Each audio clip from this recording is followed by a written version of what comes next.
Nakakapikon itong si Captain Arabejo eh. Sarap ipakulong sa babae. You don't deserve to be a policeman. You really don't. Ikaw yung nakakatakot na maging pulis. Ikaw yung mga tipong pagdating sa kalye, dapat katakutan. Sabi mo sa akin saan ka gumagala-gala para sa mga araw na yon, iiwasan kita dahil natatakot na ako sa iyo. Dahil nakakatakot. Sa pagmumukha mo palang pangising-isi ka. Ngiting aso to eh. Mr. Chair, kanina pangiting aso siya. Lahat dito nakayuko. Kita mo seryoso. Itong hinayupak na to, tingnan mo yung mukha niya, ngiting aso. Parang pinagtataon na lang tayo. But this guy, I don't have a tiny respect. Kanina pa tayo nagagalit dito, pangising-ising aso siya.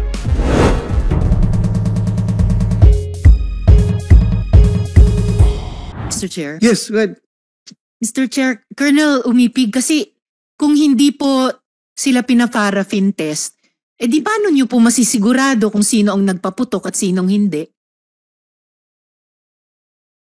Your Honor, Mr. Chair, my justification po yung investigator on case at chief investigation, bakit hindi po nila sinunod yung aking utos, Your Honor, at Ano po Sige, yung anong justification na yan?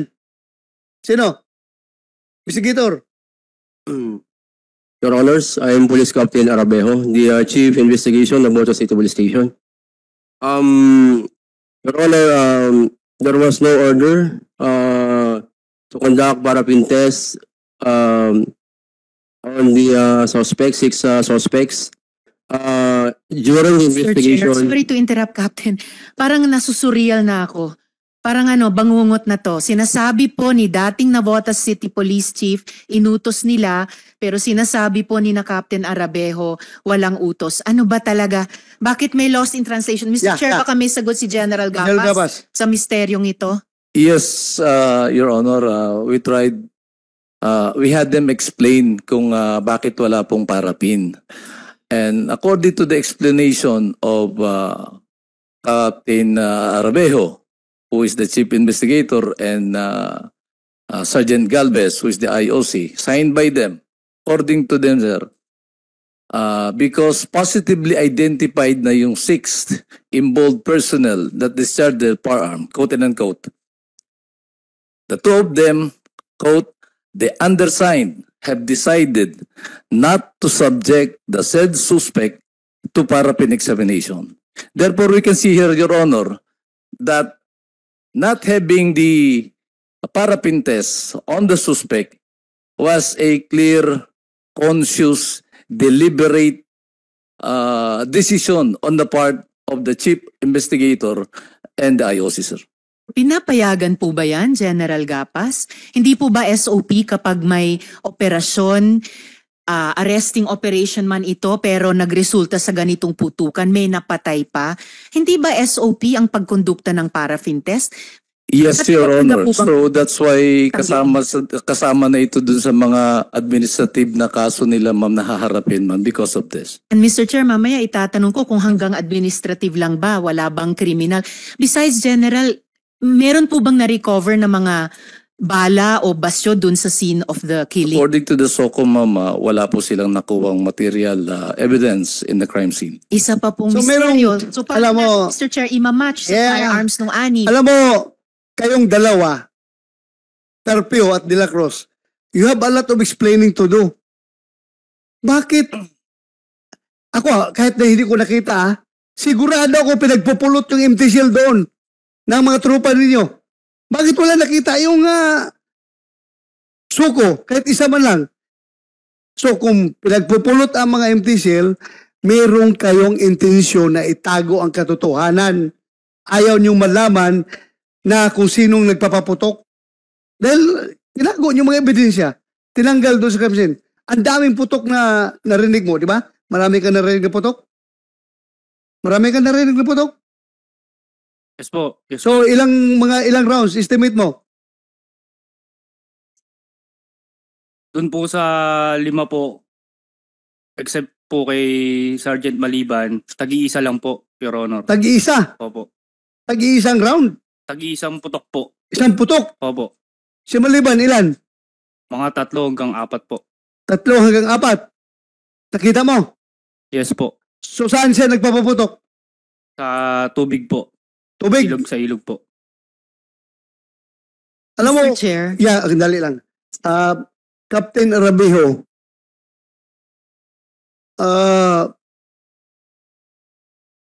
may interest ka ba na masolve yung kaso na ito? Yes, sir. O bakit hindi mo pinaparapin test? Sir, considering na yung mga suspects po natin ay umamin po in several instances sa aming opisina, sa harapan ng aming COP and other PCOs, sila po yung umamin. Aside from that, alam na natin umamin. Aside from that, di ba mas makabuild ka ng stronger case kapag meron pang, aside from the testimonial evidence, meron ka pang scientific evidence para madiin sila. Bakit hindi mo? Ang testimonial evidence, pwede yang ma-recant, di ba? Pwede yang magbago. Pero ang scientific evidence is the solid, the best evidence that we can provide to the court. Bakit hindi mo ginawa? Your Honor, that is why we subject the firearms of the suspects for ballistic examination. Yan nga, ballistic lang, ballistic. Yung parapin, hindi nyo ginawa. Kasi nakikita dito yung pagkabayas natin, yung patay, pinarapin test. Tapos yung mga pulis na nagpaputok, hindi pinaparapin test. Di ba? Nakikita nyo? Saka Mr. May intention ka ba na itatago yung katotohanan? Wala po kaming intention, Your Honor. Kasi kung may intention ka, anong klaseng investigador ka kung pagtakpan mo yung katotohanan? Hindi po pwede yun. Your Honor, the absence of parapin test cannot nullify the process. Alam natin yan, hindi yan siya conclusive, di ba? Hindi conclusive, but it helps. It helps. It helps. Malaking tulong yan sa investigation na ginagawa. Di ba? Hindi conclusive. Porque hindi conclusive. Ayaw na yung gawin yung protocol. Ginawa niyo sa patay. Hindi man kaya conclusive yun. Hindi conclusive evidence, pero ginawa niyo sa patay. Meron kayong pagdipinsa na kung nagpositive yung patay, nagpositive ba ang patay? Sir, based on the scientific reports are negative po. Hindi nagpositive. Yung nga, hindi nyo ginawa sa mga suspect. Napaka-unfair ninyo. Ikaw, investigador ka, nirequest mo yung SOCO na iparapintis yung patay. Tapos, ito mga suspect na nagpaputok, na bumaril, ay hindi ninyo pinaparapintis. Your Honor, we did not request the parapin test of the victim, Your Honor. Mr. Chair. Sino ang nagpaparapintis sa victim? Your Honor, the SOCO themselves, Your Honor. At sa matter of protocol? Yes, Your Honor, sa matter of protocol po. Hindi mo ginawa rin as a matter of protocol itong 4 na nagpaputok o yung 6 na nagpaputok? Parapintis nyo? Actually, Your Honor, yung aming desk officer, nung pinareceive yung mga baril sa opisina po namin sa Caloocan, nag-ask po ng question dun sa nagpa-deliver kung ito lang ba ang papa-receive ninyo.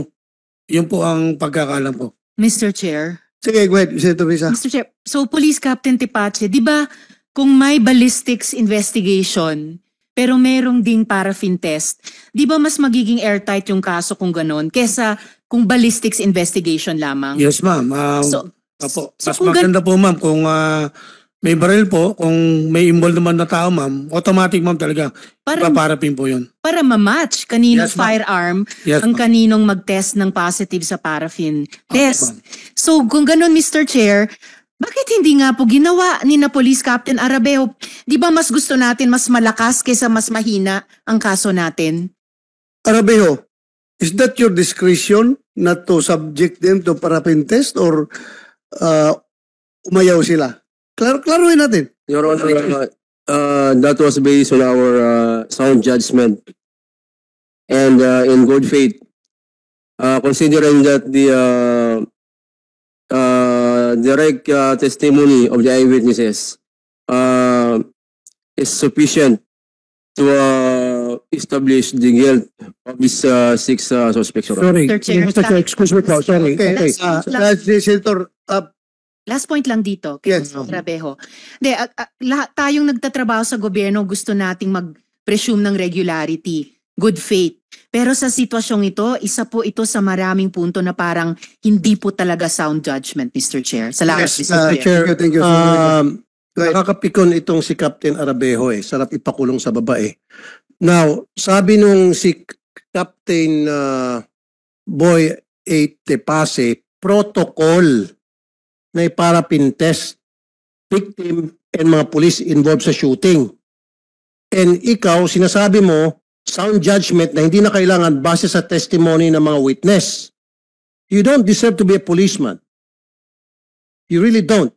Ikaw yung nakakatakot na maging pulis. Ikaw yung mga tipong pagdating sa kalye, dapat katakutan. Sabi mo sa akin, saan ka gumagala-gala para sa mga araw na yon, iiwasan kita dahil natatakot na ako sa iyo. Dahil nakatakot. Sa pagmumukha mo pa lang, pangising-isi ka. Ngiting aso to Mr. Chair. Kanina pangiting aso siya. Lahat dito nakayuko. Kita mo seryoso. Itong hinayupak na to, tingnan mo yung mukha niya, ngiting aso. Parang pinagtataon na lang tayo. Look at the face of this stupid policeman.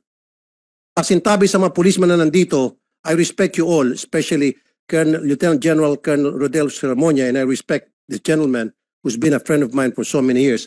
But this guy, I don't have a tiny respect. Kanina pa tayo nagagalit dito, pangising-ising aso siya. And he's stating na sound judgment daw yon base sa mga witnesses na nagsasabing nagpaputok yung mga pulis kaya hindi na iparapintes at mismo kinukontra ng kanyang chief o police ng Navotas. And mismo sinasabi nitong si Captain Tepase ng SOCO protocol. So sinong tama sa inyo? Ikaw o si Captain Tepase? O si Colonel Umipig? Silang dalawa versus you. Sinong tama sa inyong tatlo? Yung dalawa versus ikaw. Sino sa tingin mo? Huwag kang ngisi-ngisi.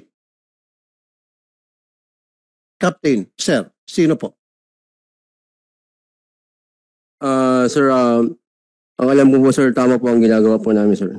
Tama ang ginagawa nyo. So ibig sabihin, mali itong dalawa. Ikaw ang tama. Is that what you're saying? So mali yung nakalagay sa protocol sa libro ninyo. Mali at ikaw ay tama. Baguhin na lang natin yung nakalagay sa PNP manual ninyo dahil sundin na lang natin yung sinasabi mo dahil mas marunong ka.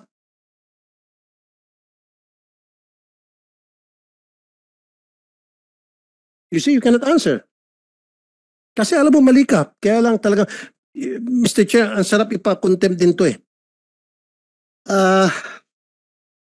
Yung sound judgment na yan, para sa akin, very unsound. Very unsound yung judgment mo. He's making stupid out of all of us here. Really? Gusto niya gawin tayong mga tanga rito. Naging kapitan ka lang, akala mo, alam mo na lahat, tatalunin mo na pati si General Sermonia. Kapitan ka pa lang. E paano na kung ikaw yung naging colonel, kung ikaw naging chief PNP, baka patay na lahat ng Pilipino. Pagbabarilin mo na lang lahat. Hindi ka nahiya kay General Sermonia, hindi ka nahiya kay General Gapas, kay General Gurat. Magsasalita ka ng ganon na these three gentlemen, alam nila na nasa protocol yon na iparapintes, both sides, victim and mga police involved. And then kukontrahin mo ano yung pinaniwalaan nila. And who are you? You're just a captain kumpara dito sa mga general. Now, make us stupid, make them stupid as well. Sabihin mo sa kanila, in their face, tell them again. Tingnan natin kung kaya mo sabihin yan. Mr. Chair. Yes, go ahead. Actually, Mr. Chair, totoo parang ngayon ko lang po nasaksihan na kailangan ng tanungin ng komite ang isang police captain, pasinungalingan ang mga police general. At kanina narinig po natin, may direct order yung dating Navotas City Police Colonel na hindi sinunod dahil sound judgment daw. Yan nga, si Teresa. Breakdown ba sa chain of command ito? Yeah, si Teresa, establish natin ngayon. Sinabi mo na may order ka na ipaparapintes. Tapos sabi niya kanina, wala daw order. Sino nagsasabi na totoo? Your Honor, Mr. Chair, marami pong nakadinig na staff officer nung inutusan ko sila, Your Honor. So narinig mo utos ni Hippie na ipaparapintes? There was no order, Your Honor. Ha? There was no such order, Your Honor. There was no such order. Sigurado ka? Yes, Your Honor. Okay. Pwede ba mabakapan who are those witnesses para ipakontempt ko nito ngayon mismo? Sige. Si Police Major Edwin Fuertes, ang aking ako po, Your Honor. Saan na niya? Nasaan? Sige, all we need is 1 or 2. Nasa napuntas pa, Your Honor. Papuntahin dito. Papuntahin Tapos, dito.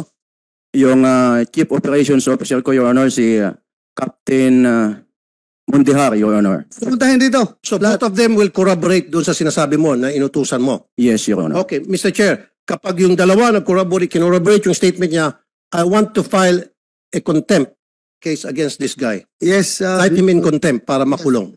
Nasaan yung dalawa? Tanga kanina pa. Nasaan yung dalawa? Aside from yung dalawa, sino ba ang nandito na nakakarinig? Marami pa nun, Your Honor. Sino? I believe the IOC was there also, Your Honor. IOD. IOD. Sino IOD? IOC. Narinig mo yung instruction niya na ipaparapintes? Hindi po, Your Honor. Hindi mo? Dahil ako po nagre-rely din po kay ang aking superior kay Police Captain na Arabejo po. So hindi hindi niya narinig. Ha? Yun ang claim niya, Your Honor. Claim niya. Yes, So dalawa sila ngayon ang ipapakontempt natin kapag mag-corroborate yung dalawa ngayon. Ha? Nandun siya nung sinabihan mo ng instruction? Kasama ito si Galvez? Galvez, sir, you better change your mind now kasi makukulong ka talaga. Pakukulong ka namin dalawa, kayong dalawa sa baba at matagal-tagal kayo makukulong. So, Wala po akong na-receive po. okay. Wala ka narinig, ha? Pero sabi ni Hepe, nandun ka nung nagbigay siya ng instruction. Wala po ako, Your Honor. Wala ka. Colonel Whipping. Your Honor, may binabanggit pa si Joselito Galvez na ipinaalala niya yan, Your Honor, doon sa chief niya. Ngunit yun nga, yung sound judgment ang binabanggit nila, Your Honor. Sound judgment. Mr. Chair? Yes, go ahead, Senator Risa. So Sir Galvez, bate po sa sinabi ni Colonel Umipig, pinaalala nyo kay Captain Arabejo yung utos ni Colonel Umipig na mag-conduct ng paraffin test sa anim. Tama po ba yon? Actually po, during the investigation, sinuggest ko po kay sa aking superior, si Police Captain Arabejo, na subject po ang 6 police officers na suspect. So pareho po yung paraffin test. So pareho po yung Opo. alam nyong tamang gawin sa sinabi Yes ni po, pero Colonel po, Umipig. sabi niya po sa akin ay yung oras daw po ng yung nangyari yung shooting incident hanggang sa umabot po ng hanggang gabi, hanggang alas 12 po ng ng padaling araw ng August 3 na. Possibility po na mag-negative po sila dahil po hindi po inaalis yung possibility na nakapaghugas po sila ng kamay. And yet yung si Opo. Demboy na paraffin test sa loob ng oras na iyon. Yes po, kasi yung protocol po kasi ng SOCO. Ma'am, ilang days ba? Bago mawala yung... Sir, sa protocol po, sir, ng chemistry manual, within 72 hours po. 72 hours. Nagsisinungaling na naman tong dalawa. Okay, see? Kanina, sandali lang, Mr. Chair. Kanina, sabi niya, sound judgment, kaya hindi na siya nag-paraffin test. Ngayon, yung sa'yo naman, sabi niyo, base sa kasasabi mo lang ngayon, dahil nag-lapse na, kaya lapse na doon sa time na pinaparaffin test yung isang tao dahil maaaring nabura na. So, magkakaiba ang inyong statement, magkakaiba ang inyong stand. Yung sa akin po, Your Honor, yung po ay totoo, yung pag-suggest. Whether totoo na magkakasalungat kayong mag-boss, kayong mag-amo sa inyong mga pananaw, sa inyong mga paninindigan. That's what I'm saying. Then lumilitaw na talagang sinungaling kayong dalawa dahil itong si Colonel Umipig, meron siyang 2 testigo na talagang pinagsabihan kayo na paraffin test. And alam nyo na protocol yan. At kasasabi lang ni Captain Tepase na 72 hours, ginigiba yung sinasabi mong after 1 day, mapabaliwala na o baka mag-negative na. Sabi ni Captain Tepase, dapat up to 72 hours pwede pa. See, tad ka ng kasinungalingan. Alam nyo, kayo mga investigador, mabalik na naman tayo dyan sa kung gusto, may paraan. Kung ayaw, maraming dahilan. Gusto ninyong pagtakpan yung mga kasamahan ninyo? Bakit ayaw niyo ginawa yon? Tingnan nyo, lumabas tuloy ngayon na very biased kayo against the victim. Siya pinaparapin test. Tapos yung mga pulis na buhay, hindi nakaparapin test. And because of your sound judgment na ngayon, binigyan ka pala ng instruction ni Colonel Umipig na gawin yon, but hindi mo sinunod. Dahil ito, mayayabang ito mga investigador eh. Kapag mga investigador sa estasyon, mayayabang yan sila kasi kahit hipi ka, kunyari marami silang alam sa batas. Ano bang natapos mo? Lawyer ka ba? No, Your Honor. Oh, hindi ka pala lawyer eh. Investigador ka. Simpleng order ng hipi mo, ayaw mong sumunod. Ngayon, sinasabi mo, there was no such order. Titingnan natin mamaya, pag dumating pinatawag na nyo, yung dalawa. Sino yung dalawa na sinabi mo? Umibig. Major Pretes and Captain Mondear, Your Nasaan Honor. sila ngayon? Nabutas sila, Your Honor. Nabutas. District Director, tawagan mo. Pahabol dito. Mr. Chair. Kasi kung napatunayan ito ngayon, makukontempt itong investigador nyo. Mr. Chair, tanungin ko na lang si Mr. Galvez, hindi na lang si Captain Arabejo, because at least si Mr. Galvez may sinabi sila sa atin na pinaalalahanan niya yung superior niya tungkol sa paraffin test. Paano nyo nasigurado na yung lahat ng ibang 19 ay hindi nagpaputok ng baril nila? Paano nyo sigurado yon kung hindi nyo pinaparaffin test? Your Honor, nagbase po kasi kami dun sa mga testimonies po nung dalawang witness namin. And yet, gaya ng sinabi ni Captain Tepache, mas sigurado ang kaso nyo kung yung ballistics test nyo ay sinabayan nyo ng paraffin test. Tama po? Yes po, Your Honor. Pinaalala ko naman po sa aking superior yun na ay subject po sila sa paraffin test. Pero yun nga po yung naging at kasi po, Your Honor, yun nga po yung sa tagal po ng operation, hindi din umabot na po hanggang madaling araw. Ay, sorry sir, hindi na ho. Kasi sinabi na aabot ng 3 araw yung validity ng paraffin test results kung sakali. Kahit nga po si Captain Carpio, paano nyo sigurado na hindi nakapagputok ng baril kung hindi nyo rin sinubject sa paraffin test? Yung buong 19, hindi lang yung 6 na umamin. Your Honor, kasi naglilay po kami dun sa kanilang mga statement. Sino yung dalawang witness mo? Sino yung dalawa? Opo. Sino yung dalawa? Sino yung Si dalawa? Captain Carpio po tsaka si Captain De La Cruz. Pero bahagi sila ng team, Mr. Chair. Di po ba pagkatapos ng operasyon, bahagi ng report dapat sa City Chief of Police? Lahat po, nung 19 ay dumaan sa lahat ng test na SOP, Mr. Chair. Protocol kasi yon. Notwithstanding, kahit nasabihin na natin, may witness ka, 2 mataas na opisyal, dapat sinusunod mo pa rin protocol. Tama o tama? Tama po. Mr. Chair, Yes, I would like to make a statement bago ako lilipat doon sa kabila dahil meron din ako Yeah. pinal doon. I would like to put it on record. Ako po ay pro-law enforcement. Ako po ay pro-PNP.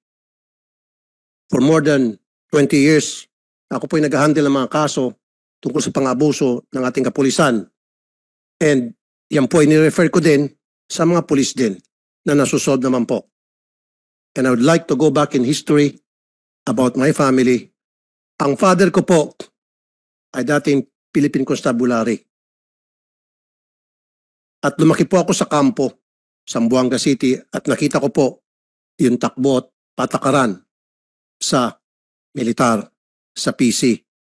Maayos po yung PC noon.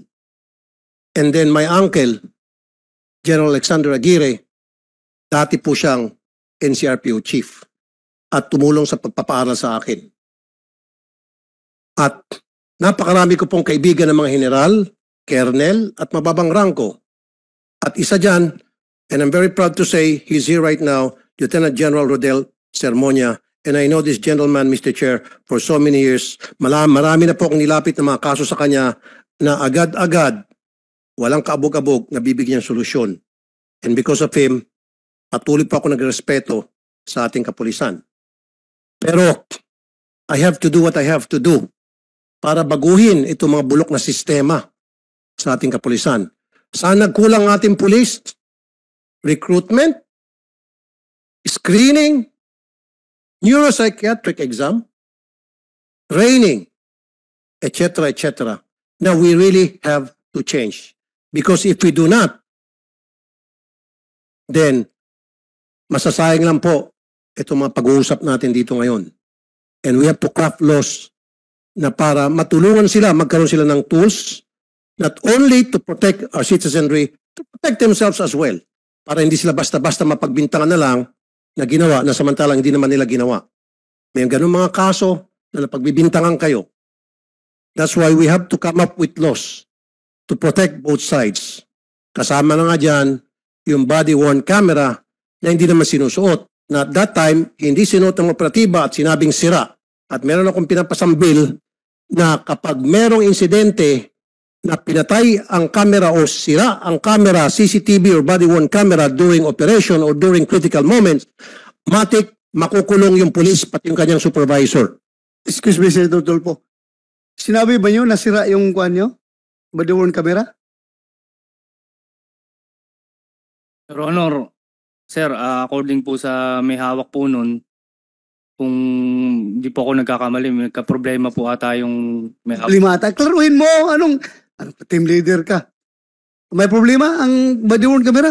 Napakamahal yan, ha? Hindi yan basta-basta masira. Ano, sira? Sir, we have Sergeant John Hir Tagakay explained kasi nalaman namin, sir, na among the teams, among the 19, siya yung merong na-issuehan, merong hawak ng unit ng body-worn camera. And he explained na, I quote, before the said operation, the body-worn camera suddenly stopped working unknowingly. And due to the sudden incident, the undersigned did not notice that the body-worn camera already stopped working Nasaan yung tao niyan? Nasaan yung due pulis to niyan? low battery. Nasaan siya? Nasaan yung tao niyan? Uh, Next hearing. Sergeant Tagakay. Dali mo dito, ha? Mr. Ha? Chair, Dali mo dito. Mr. Chair, Yes. grabe namang dahilan, sir.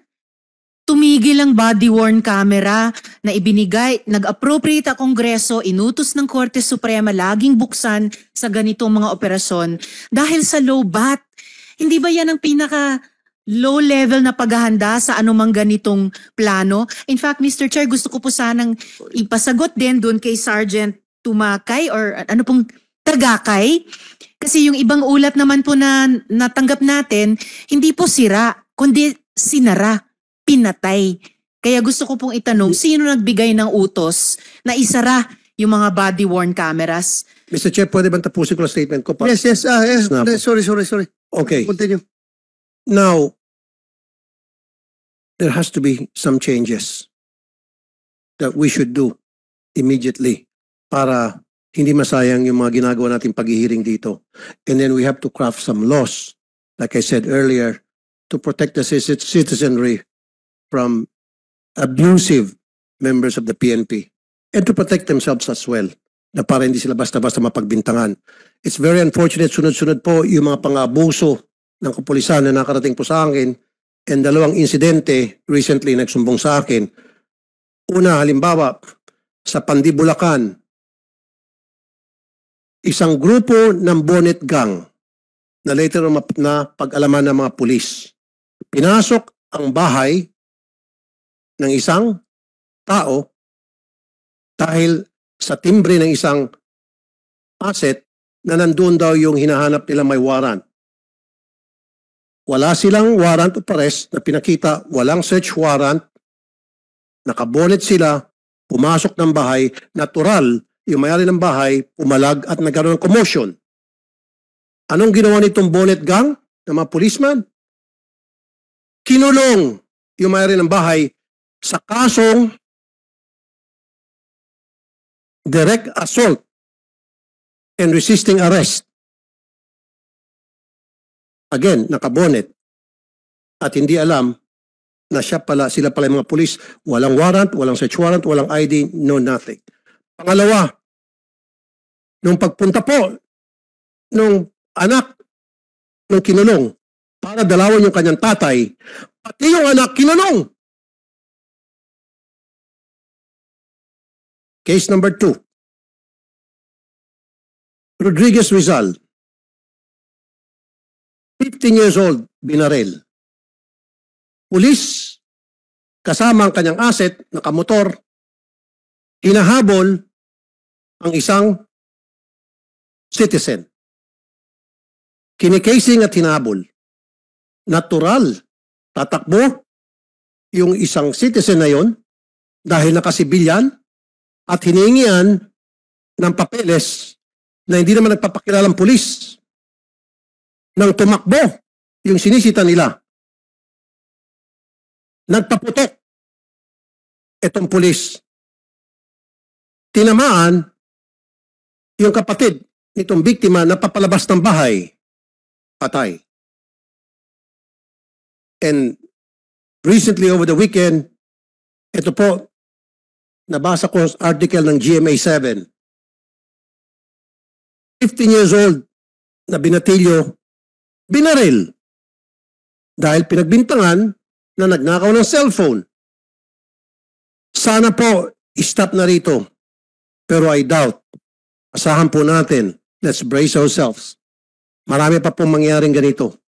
Magdasal po tayo na sana hindi. Ngayon pa lamang, let's do some screening, General Sermonia, lahat ng mga pulis natin para wala na pong madagdagan na biktima. Doon po sana sa neuropsychiatric exam.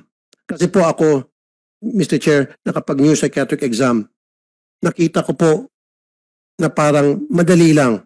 Yun po ay para lamang sa mga gusto magkaroon ng baril. Pero how about those policemen na araw-araw nakikituro sa mga civilian population, nagkakandak ng operation, nag-arrest at may hawak ng baril, dapat ibang sets ng neuro exam ang ibinibigay sa kanila.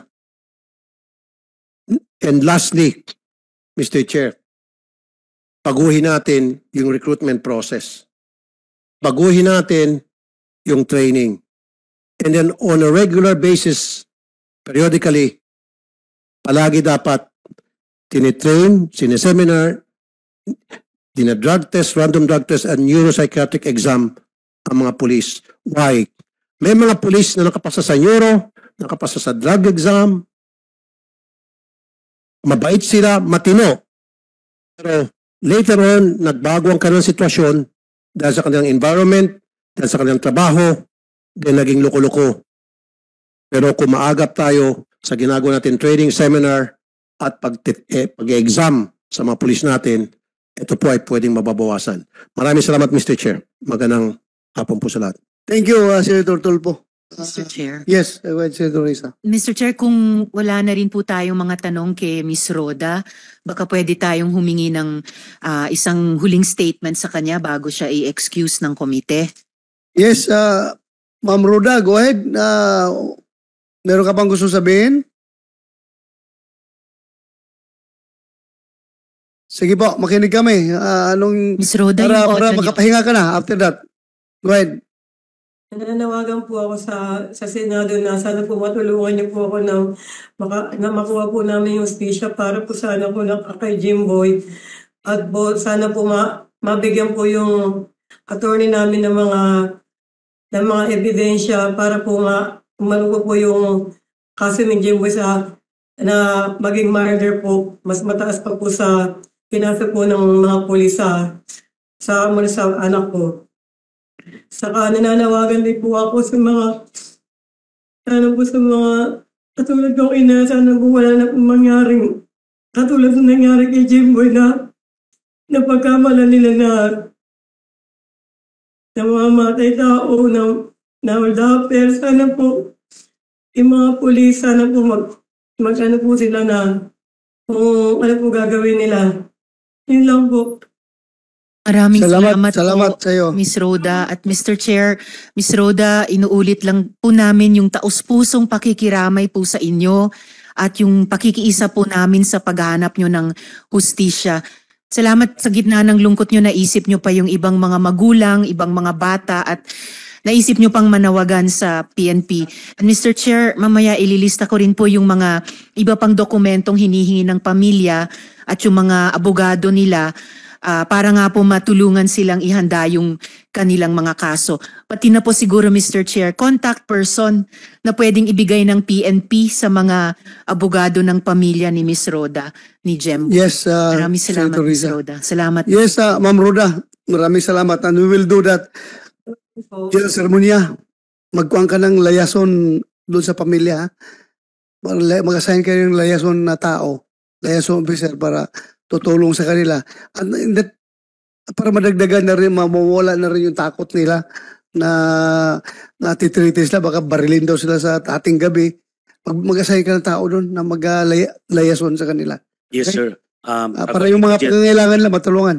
Actually, sir, according to General Gabas, from the very start, we started reaching out to them, and we're continuously doing that, sir. Sabi ko, the chief mismo, and yung choice of their own na policeman kung sinong gusto nila, sir. Okay. Para General tuloy-tuloy, Gabas, sir. please do it, ha? Salamat, Mr. Sige, Salamat. Ma'am Roda, excuse ka na, pwede ka ng pahinga.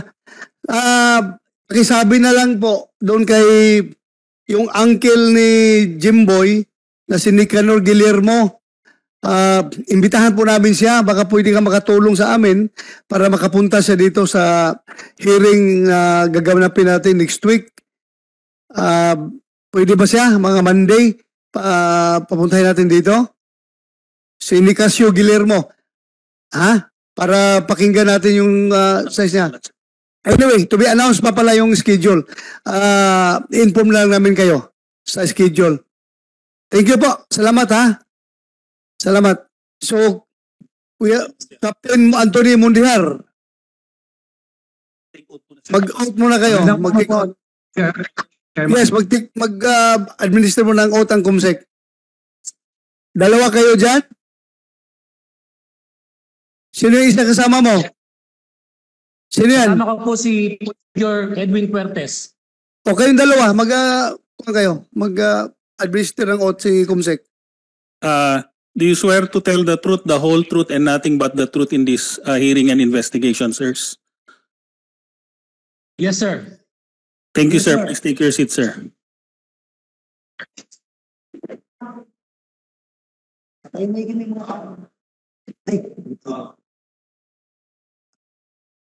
Mundihar. Police Captain Yes, Mundihar. sir. Nagsabi dito si Colonel Alan Omipeg na nagbigay daw siya ng instruction kay Captain Juanito Arabijo, yung investigator niyo dyan sa stasyon ka ba? Investigator ka ng stasyon ng Nabotas. Sinabi siya na ipa-subject to paraffin test yung 6 na pulis na involved sa shooting incident. Ngayon, nirefute ni Captain Arabijo na there was no instructions given to them. So sabi ni Colonel Umipig, meron siyang witness na nakarinig nung binigyan niya ng instruction si Captain Arabijo. Ang witness niyan ay ikaw at si Major Fuentes. Nasaan ka na? Yes, sir. So ngayon, totoo ba na narinig mo na binigyan ni Colonel Umipig ng instruction si Colonel Arabijo, Juanito Arabijo, na mag-conduct ng paraffin test? Do you confirm or deny? I confirm, sir, na meron pong ganyang instruction po, sir. Narinig yun ni Arabijo? Yes, sir. Nandun si Arabijo nung binigyan ng instruction? Yes, sir, meron po. Narinig niya? Yes, sir, kasama po siya sa meeting po, sir. Pinatawag din po ni COP po yan, sir. Nagkaroon po kami ng emergency meeting noong August 3. Tungkol po sa kaso po na yan, sir. At kasama po doon sa binanggit po doon, yung standard protocol, kasama po, sir, yung paraffin test po na binanggit po. Okay. How about you, Colonel Espuertes? Major Espuertes? Nandun ka nung binigay yung instruction? Sir? Yes, sir.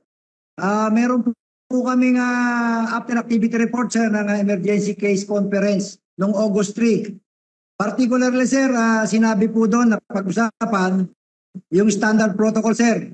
To include, sir, yung mga ballistic paraffin test, sir, sa mga involved personnel. Tanungin kita, nung binigay ni Colonel Umipig yung instruction na yan, nakikinig ba si Captain Arabijo? Yes, sir. Andon siya? Andun siya at nakuha niya yung instruction, loud and clear?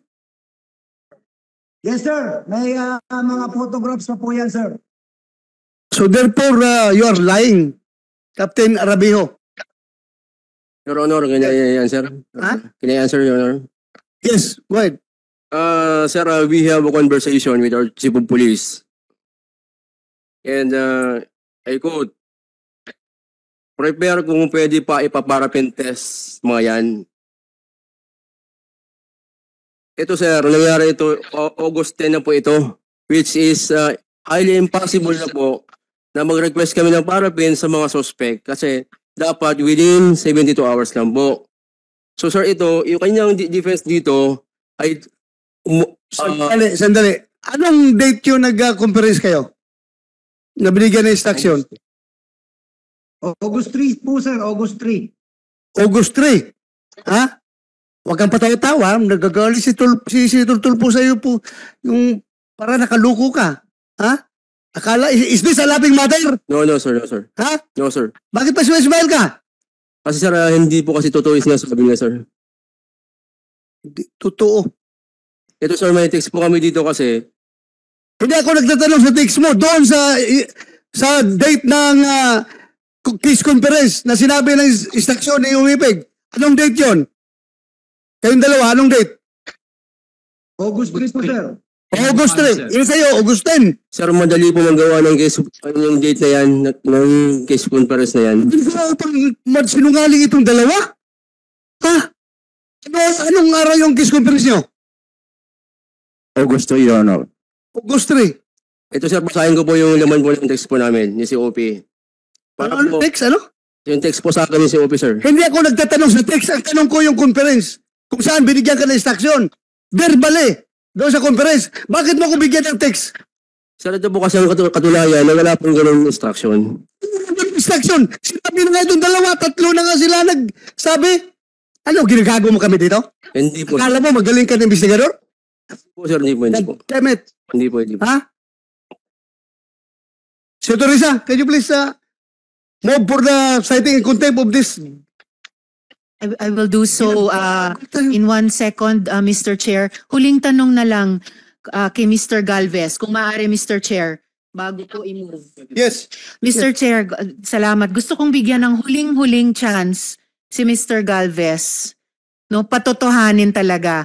Yung sinabi ni Colonel Umipig, yung sinabi ni Captain Mondejar, yung sinabi ni Major Fuertes, no?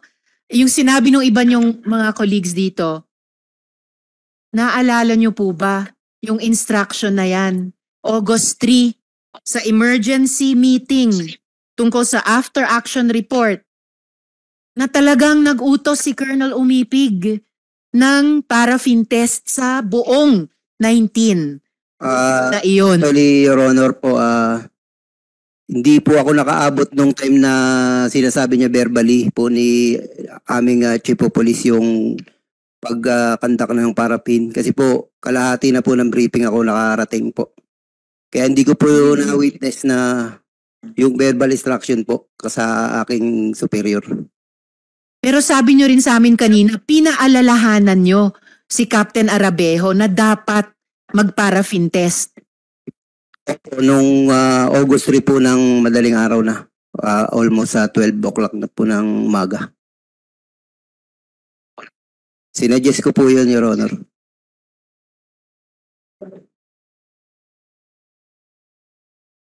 Kung gayon, Mr. Chair, on behalf kay Senator Raffy Tulfo and with the guidance of the Chair,